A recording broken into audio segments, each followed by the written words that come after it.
ụgbọ na Dubai Mazi Michael onye ụgbọ nwanne m dalụ Ijele ọnụ na-ekwuli igbo ọzọ onye n'aka tiri ụgbọ na Dubai ka anyị bụrụ igbo n'ebe Enugu je zute ndị odogwu anụ nwalụ ndidi na ọ ga-aṅụ mmiri ọma n'ụwa gbanụ kwuji eji mechọgụnata na chọọ ya chọọ nwayọ nwayọ ka eji alacha n'ofe dị ọkụ agbanụ si ngene n'ụwa mekulu ngene ṅụọ jekwati n'elu ụwa na ife ọma na-emela anyị eji m okwu wee bịa ụmụ igbo tọntị na na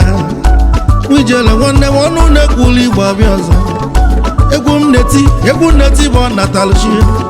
ka anyị nwenụ nwayọ nwanne ka anyị ga-elu n'egwu ọma aka na-ekpuchi ọnwa ugo gbuzuo n'ụwa na ochake mmiri mara ugo asawo garụ ọnwa eze nnọọ esi akụ n'obodo aka na-ekpuchi ọnwa ugo gbuzuo n'ụwa na ochake mmiri mara ugo asawo garụ ọnwa eze nnọọ esi akụ n'obodo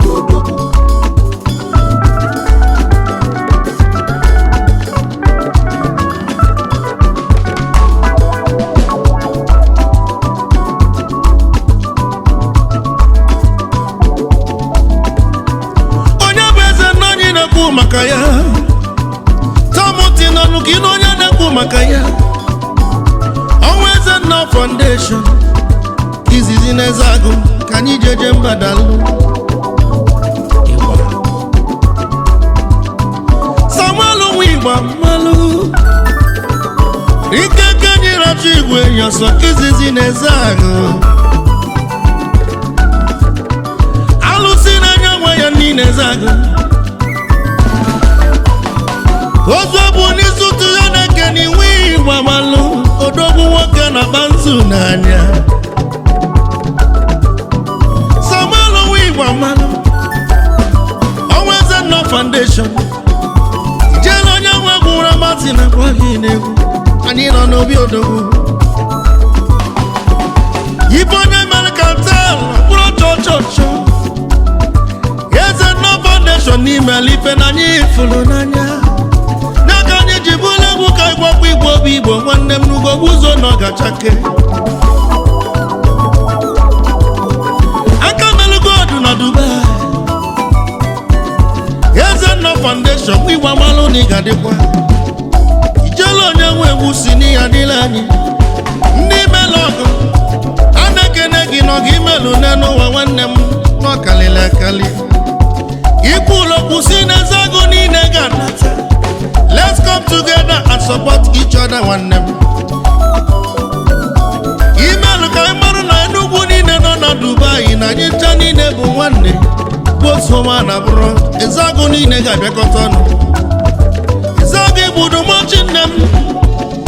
onye ọzọ bụrụ na-ekwu ma Samuel igbamalekwu gosi na anyị ga-abụ nwanne masị nwanne m onye ụgbọ kwuke n'okwu dị m n'ọnụ maka mbịakwa na-ewelu ụgbọ gwakwe n'ụwa okwu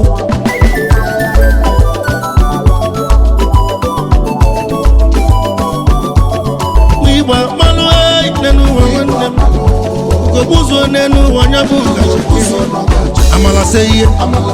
amala bụ egwu amala se ihe amala bụ egwu amala se ihe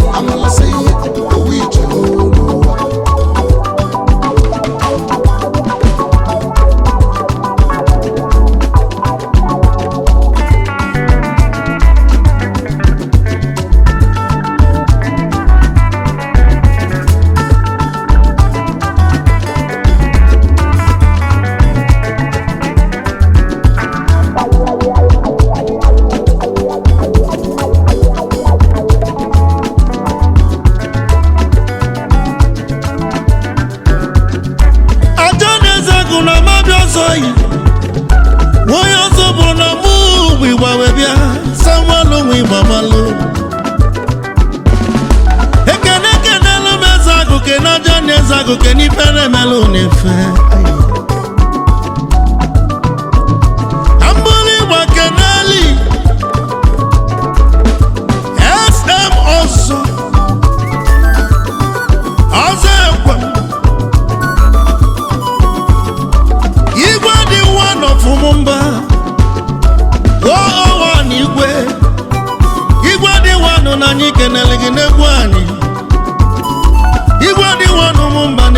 mekenelgi igwe n'igadi Honorable Barrister Vincent Chubuko dogu nwane gwanyi kenelgi President General of Mumba Odogu n'igadi lani ne gwanyi kenelgi Honorable Marak Aneke one Ayaka one Ukweze General President Ukweze Ayaka negu kenelegi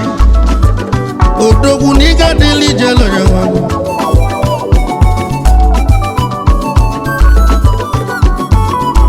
Akbana mwata one Yeze mwana India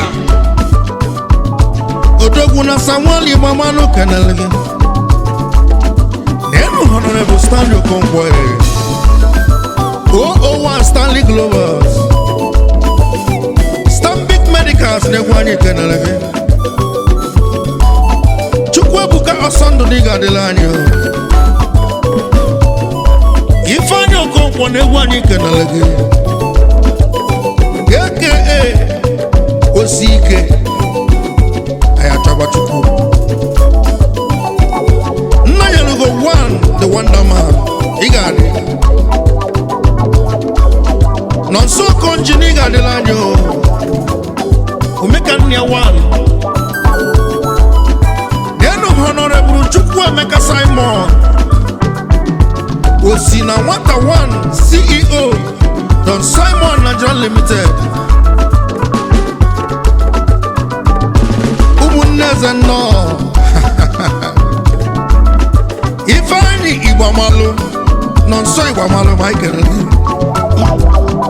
Igba And the chairman of You Must Help Ezago platform The Chief Oracle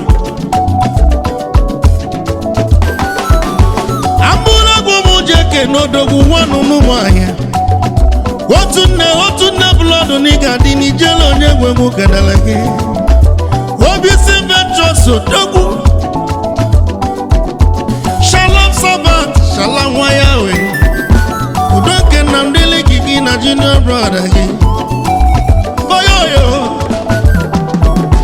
Manager, Blue Beat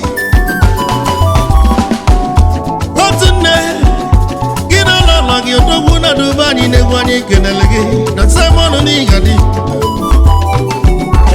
Aka na bolo mo bakwa kisi si denu Yemile siji wanda mnegwani ganakwa Aka bolo bona duba Ikpo na moski negwi jele kenelegi Ovid Nenu benu mwam Aka na rekode Beni Kingi beni nigadele mo Anigana kwa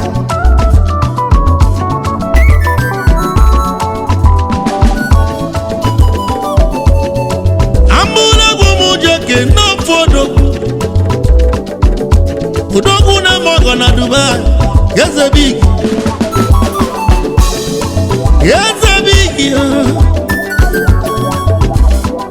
Ufuanya na BBFC Yazabiki Ufonya nuluba wananya wana son Ezebiki ni gadelem Egu mekenegi Ezebiki Kambula guje kene Street Messiah Samuel Ibamalo simu kenelia Street Messiah Papi wata ni gadelem K.O.B. one of Dubai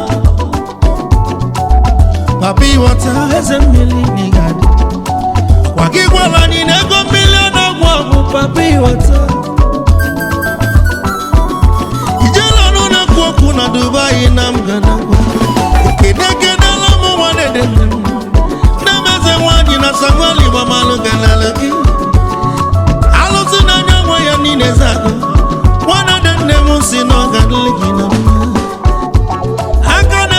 Wane modo kwa batete jide mwe Mazina mgana kwa Akana kubwa dalu